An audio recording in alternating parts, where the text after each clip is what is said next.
இது கடமையா? இதை தவற விட்டால் என்ன சட்டம்? எப்போது செய்ய வேண்டும்? இதை செய்ததுக்கு அப்புறம் உடனே மக்காவிலிருந்து வெளியே கிளம்பணுமா? அங்க தங்கி இருக்கலாமா? தாயிஃப் அல்லது மதீனா போன்ற நகரம் செல்வதற்கு முன்பே இதை செய்யணுமா? அல்லது இது ஹஜ்ஜோடு மட்டும் சம்பந்தப்பட்டதா? உம்ராவிலும் சம்பந்தப்படுமா? அது மாதிரி ஜித்தா போன்ற நகரங்களில் வசிக்கக்கூடியவர்களும் தவாஃப் இதுக்காண்டி ஒரு ஆடு அறுத்து கொடுக்கணும்னு சொல்லுவாங்க. ஒரு ஆடுனா என்ன ஆச்சு? சுமார் 800 ரியால், நம்ம ஊர் கணக்கு சுமார் 20,000 ரூபாய். ஆலமீன். அல்லாஹும்ம ஸல்லி அலா முஹம்மத் வ அலா ஆலி முஹம்மதின் கமா ஸல்லைத அலா இப்ராஹீம வ அலா ஆலி இப்ராஹீம இன்னக ஹமீதும் மஜீத். அம்மா பஅத். இன்னைக்கு நம்ம பார்க்கறது தவாஃப் விதா சம்பந்தமா பார்க்கறோம். தவாஃப் விதான பயண தவாஃப், விடை பெரியா தவாஃப். இது கடமையா? இதை தவற விட்டால் என்ன சட்டம்? எப்போது செய்ய வேண்டும்? இதை செய்ததுக்கு அப்புறம் உடனே மக்காவிலிருந்து வெளியே கிளம்பணுமா? அங்க தங்கி இருக்கலாமா?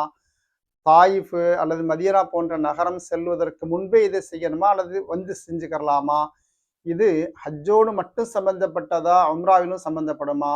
அது மாதிரி ஜித்தா போன்ற நகரங்களில் வசிக்கக்கூடியவர்களும் தவாஃப் விதா செய்யணுமா? போன்ற பல விஷயங்களை பற்றி நாம் இதில் காண்போம்.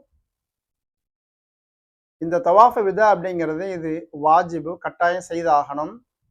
இது நம்ம ஹஜ்ஜுக்காண்டி இஹ்ராம் கட்டுறோம்ல, இஃப்ராது, கிரானு, தமத்து, எந்த முறையில் இஹ்ராம் கட்டிருந்தாலும் இது செய்யதான் ஆகணும். மூணு முறையில எந்த முறையில் இஹ்ராம் கட்டிருந்தாலும் இந்த தவாஃப விதா செஞ்சுதான் ஆகணும். தவாஃப விதாங்கிறது 7 சுற்றிட்டு அதுக்கப்புறம் 2 ரக்காத் தொழுகணும். இதுக்கப்புறம் சையெல்லாம் ஒன்றும் கிடையாது. இது சாதாரண ட்ரெஸ் தான் நம்ம செய்வோம். எனவே நம்ம இதுக்காக வேண்டி இழுத்திபா, வலது தோல்புஜம் துறக்குதல் என்பதோ, ரமல் வீர நடை போடுதல் என்பதெல்லாம் இதுல ஒண்ணுமே வராது என்பதை நம்ம பார்க்கிறோம். இது நம்ம கட்டாயம் செய்தாகணுங்க. இதை நம்ம தவற விட்டாச்சுன்னா இதுக்காண்டி ஒரு ஆடு அறுத்து குர்பானி கொடுக்கணும் என்ற அளவுக்கு கட்டாயமா உள்ளதுன்னு பார்ப்போம். காரணம் ஒரு ஹதீஸ் உண்டு. லா யன்ஃபிரன்ன அஹதுக்கும் ஹத்தா யகூன ஆஹிரு அஹ்திஹி பில் பைத்தி. உங்களில் யாராக இருந்தாலும் அவருடைய கடைசி அமல் மக்காவிலிருந்து விடை பெறக்கூடிய இடத்தில் அது தவாஃபாக இருக்க வேண்டும் என்பது ஹதீஸ். எனவே நாம கண்டிப்பா கடைசி அமல் நம்மளிடத்திலிருந்து தவாஃபுங்கிறது உருவாக வேண்டும், தவாஃபை விதா செய்யணும் என்பது கட்டாயமா இருக்குதுன்னு பார்ப்போம். இல்லா அன்னஹு ஹுஃபிஃப அனில் ஹாயிதி. இதை செய்ய வேண்டிய நேரங்கிறது நம்ம ஊருக்கு புறப்படக்கூடிய அந்த நாளில் செய்யணும். எனவே அந்த அன்னைக்கு ஒரு சகோதரிக்கு மாதவிடா இருக்குதுன்னா அவங்க இந்த தவாஃப விதா செய்யணுங்கிறது கட்டாயம் ஒன்றும் கிடையாது. அவங்க சும்மாவே வீட்டுக்கு போயலாம். இதுக்காண்டி எந்த பரிகாரமும் செய்ய வேண்டிய தேவையில்லை பார்ப்போம். இது தவாஃப விதா. ஹஜ்ஜுனுடைய தவாஃபு அது கண்டிப்பா செஞ்சே ஆகணும். இதுக்கு 1000 காரணம் இருந்தாலும் சரி, அதெல்லாம் யாருக்கும் மாற்று கருத்து கிடையாது. கண்டிப்பா செஞ்சு ஆகணும். அதுக்காண்டி வேற பரிகாரம்னா செய்ய முடியாது. ஹஜ்ஜுனுடைய தவாஃபு அது கண்டிப்பா செஞ்சாகணும். இது நான் கேட்கணும். உதாரணத்துக்கு உடம்பு சரியில்லை ஒருத்தவங்களுக்கு, அல்லது ரொம்ப வயசானவங்களா இருக்கிறாங்க.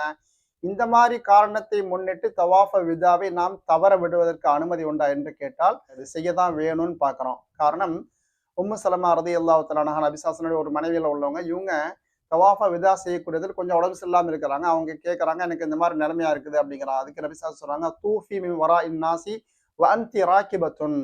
நீ உனக்கு உடம்பு சரியில்லைன்னா வாகனத்தில் ஏறிக்கொண்டு, ஒட்டகத்தில் ஏறிக்கொண்டு நீ தவாஃபு செய்யி அப்படின்னு சொல்றாங்க. அப்போ உடல் நலம் சரியில்லைங்கிறதுக்காண்டி நீ போட அனுமதிக்கல, அது செய்யறதுக்காண்டி அவங்க சொல்றாங்கன்னு பார்ப்போம். எனவே நம்ம வீல் சேர் போன்ற உபயோகத்தால் நாம அந்த தவாஃப விதாவை செய்துதான் கொள்ளணும்னு பார்ப்போம். இவ்வளவு கஷ்டப்பட்டு நம்ம இந்த அமல் செய்யறோம். அல்லாஹ் இதுக்கு சொர்க்கமே தர்றேங்கிறான். எவ்வளோ பணம் செலவழிச்சிட்டோம், எந்த அளவுக்கு நம்மளுடைய உடலை வருத்தி கொண்டோம்.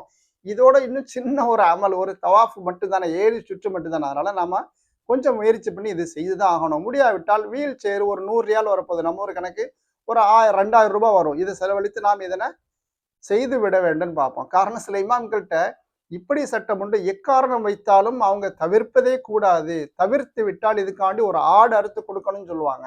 ஒரு ஆடுனா என்ன ஆச்சு? சுமார் 800 ரியால், நம்ம ஒரு கணக்கு சுமார் 20,000 ரூபாய் ஆயிரும். ஒண்ணு நமக்கு ரூபாய் நஷ்டமாகுது, ஒரு அமலும் கூட குறைந்து போயிடும். எனவே நம்மளுடைய அமல் பரிபூர்ணமாக இருக்க வேண்டும், அது நன்மைகள் கூடுதலா இருக்கணுங்கிறதுக்காண்டி நாம இது ஏதோ ஒரு வகையில செய்து முடிக்கிறதுக்காண்டி நாம முயற்சி செய்யணும்னு பார்க்கிறோம்.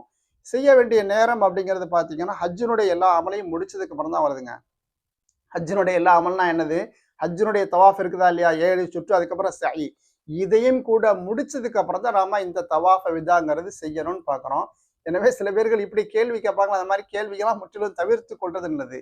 ஒரே ஒரு 7 சுற்று தான் சுற்றுது. இந்த ஒரு தவாஃபையே 2 in 1 ஹஜ்ஜினுடைய தவாஃபும் அதுதான் கடைசி தவாஃப விதாவும் ஆக்கி கொள்ற மாதிரி பயணத்தினுடைய கடைசியில நாங்க ஹஜ்ஜினுடைய தவாஃபை செய்யட்டுமா அப்படின்னு கேட்பாங்க. இதெல்லாம் ஓரஞ்சாரமே எங்கேயாவது தப்பிக்க வழி இருக்காம பார்க்கறது.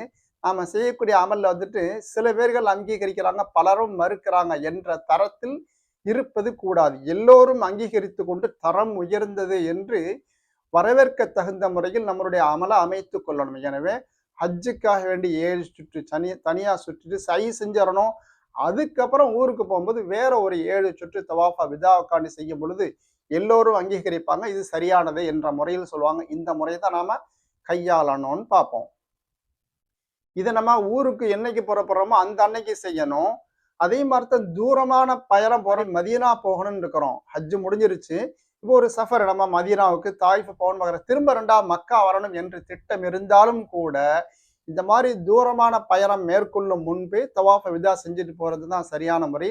அப்படி செய்யாம போயிடுச்சுன்னா வேற சில சட்ட சிக்கல்லாம் நம்ம வந்து சந்திக்க வேண்டிய சூழ்நிலை ஏற்படும். எனவே தவாஃப விதா செஞ்சதுக்கு அப்புறம் நம்ம மக்காவில் தங்கி இருக்கலாமா, உடனே கிளம்பணுமா என்று கேட்டால் ஷாஃபி மதாப்ல சொல்லுவாங்க, தவாஃப விதா ஷாஃபி மதாப் அது மாதிரி இங்க இருக்கக்கூடிய சவுதியில் உள்ள ஹம்பரி மதாபு கண்டிப்பா கடைசி நேரத்தை தான் செய்யணும். இது செஞ்சதுக்கு அப்புறம் மக்காவில் இருக்கக்கூடாது, உடனே வெளியே போயிடணும். அந்த அளவுக்கு தாமதமாக இதனை செய்து முடிக்கணும்னு சொல்லுவாங்க.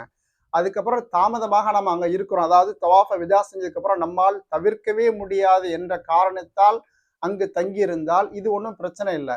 நம்மளால சமாளிக்க முடியும் என்ற அளவுக்கு சாதா சீத காரணங்கள் அந்த மாதிரி காரணத்துல நாம தங்கி இருந்தால் ஏற்கனவே செய்த அந்த தவாஃப் அது நஃபிலாக மாறிவிடும். இன்னொருக்க தவாஃப விதா செய்யணும் என்பதாக சொல்லுவாங்க. ஆனா இமாமுல் ஆலம் அபு ஹனீஃபா ரஹிமுல்லா அவங்களுடைய மிதஹபில் வந்துட்டு அப்படிலாம் இல்லை. ஹஜ்ஜினுடைய தவாஃப்லாம் முடிச்சாச்சு, சை முடிச்சாச்சு, இதுக்கப்புறம் ஏதோ ஒரு தவாஃப் செய்தாலும் கூட அதை கூட அவங்க தவாஃப விதா கணக்காக்கிறாங்க. அதாவது தவாஃப விதாவுக்கு அப்புறம் அங்க தங்கி இருந்தாலும் தப்பு ஒன்றும் இல்லைன்னு அவங்க சொல்றாங்க. எனவே நாம நம்மளுடைய ஹஜ்ஜினுடைய அமல்களை முடிச்சதுக்கு அப்புறம் ஒரு முறை தவாஃப விதா என்ற அடிப்படையில் ஒரு பேணுதலுக்காண்டி செய்து வைத்து விட்டால் நல்லது. ஊருக்கு போகும்போது கடைசியா இன்னொருக்கு செய்யணும் என்பது கட்டாய சட்டம். ஷாஃபி மதாப்ல இமாமுல் ஆலம் அபு ஹனீஃபா அவங்களும் சொல்லுவாங்க, மீண்டும் ஒரு முறை இதனை புதுப்பித்துக் கொள்வது ஊருக்கு போற நேரத்துல இன்னொருக்க தவாஃப விதா செய்யுதுங்கிறது முஸ்தஹப்னு சொல்லுவாங்க. ஆக நம்ம முன்னாடியே ஹஜ்ஜினுடைய அமல்கள் ஹஜ்ஜினுடைய தவாஃப் முடிச்சதுக்கு அப்புறம் ஒரு நஃபில் சுன்னத்தான தவாஃப் செய்யும் பொழுதே தவாஃப் விதா என்ற நியத்தில் ஒரு முறை செய்தரணும். திரும்ப 2வது ஊருக்கு போகும்போது இன்னொரு முறையும் செய்து கொள்வதுங்கிறது ஆக சிறந்த முறையா இருக்குதுன்னு பார்ப்போம். இது ஹஜ்ஜோடு மட்டும் சம்பந்தப்பட்டதா, உம்ராவுக்கும் சம்பந்தப்பட்டதா என்று கேட்டால் பெரும்பான்மையான இமாம்கள் சொல்லுவாங்க இது ஹஜ்ஜோடு மட்டும் தான் சம்பந்தப்பட்டது அப்படின்னு சொல்லுவாங்க. ஆனா வேற சில இமாம்கள் சொல்லுவாங்க இது பயணத்தோடு சம்பந்தப்பட்டது, ஹஜ்ஜு மட்டும் சம்பந்தப்பட்டதில்லை. எனவே உம்ராவுக்கு வந்திருந்தாலும் அதுல பயணம் என்பது வருகின்றது. உம்ராவே இல்லாமல் இருந்தாலும் கூட ஒருத்தவங்க மக்காவில வசிக்கிறாங்க, இவங்க அங்கிருந்து பயணம் மேற்கொள்ளணும் என்று சொன்னால் இவங்களுக்கும் இந்த தவாஃபு கடமை உண்டுன்னு சொல்றாங்க. சுருக்கத்துல உம்ராவுக்கு வந்திருக்கும் போதும் நாம தவாஃப விதா செய்து கொள்வதுங்கிறது நல்லது, கூடுதல் நன்மையை நமக்கு வாங்கி தரோம்னு பார்ப்போம். ஹஜ்ஜினுடைய அமல்ல கடைசி அமலா இந்த தவாஃப் இருக்கணும்னு சொன்னோம். எனவே ஜித்தால வசிக்கக்கூடிய பக்கத்து ஊர் தானே என்பதற்காண்டி சில பேர்கள் தவாஃப விதா செய்யாம வந்துடுறாங்க. வந்துட்டு ஒரு கூட்டம் குறைஞ்சதுக்கு அப்புறம் 2 நாள் 3 நாள் கழிச்சு நம்ம தவாஃப விதா செய்யலாம்னு பார்ப்பாங்க. இது முற்றிலும் தவிர்க்கணும்னு நம்ம பார்க்கிறோம். நம்ம ஜித்தா போன்ற அருகாமையில் உள்ள ஒரு நகரத்தில் வசிப்பதா இருந்தாலும் ஹஜ்ஜினுடைய அமலை முடிச்சதுக்கு அப்புறம் வீட்டுக்கு திரும்பும் முன்பே ஒரு தவாஃப விதா செய்து போட்டு வருவதுதான் சரியான முறையா இருக்குது. சுருக்கத்துல நம்ம பார்த்த செய்தி தவாஃப விதா அப்படிங்கிறது இது வாஜிபு. மாதவிடாய் உள்ள பெண்ணை தவிர பாக்கி எல்லாருமே இதனை செய்தாகணும். முடியாவிட்டால் வீல் சேருடைய ஒரு உதவியை கொண்டாவது நாம் செய்து முடிக்க வேண்டும் அப்படின்னு பார்க்கிறோம். செய்ய தவறி விட்டால் இதுக்காண்டி ஒரு ஆடு அறுத்து குர்பானி கொடுக்கணும்னு பார்ப்போம். இது நம்மளுடைய ஊருக்கு போகக்கூடிய அந்த நேரத்தில் செய்யணும். அதே மாதிரி தான் தூரமான பயணம் மேற்கொள்வதா இருந்தாலும் அதற்கு முன்பே தாயிஃப் மதீனா போன்ற நகரம் போறதா இருந்தாலும் தவாஃப விதா செஞ்சு போட்டு நம்ம போகணும் என்பதை நம்ம பார்க்கிறோம்.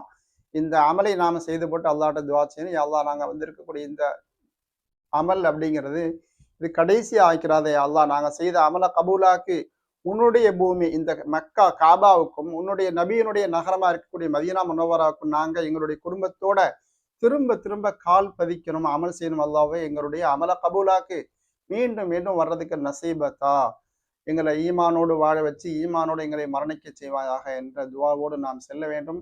அல்லாஹ் நம்மளுடைய அமல்களை கபூல் செய்து மீண்டும் மீண்டும் அவனுடைய பூமிக்கு வரக்கூடிய நசீபை தருவானாக.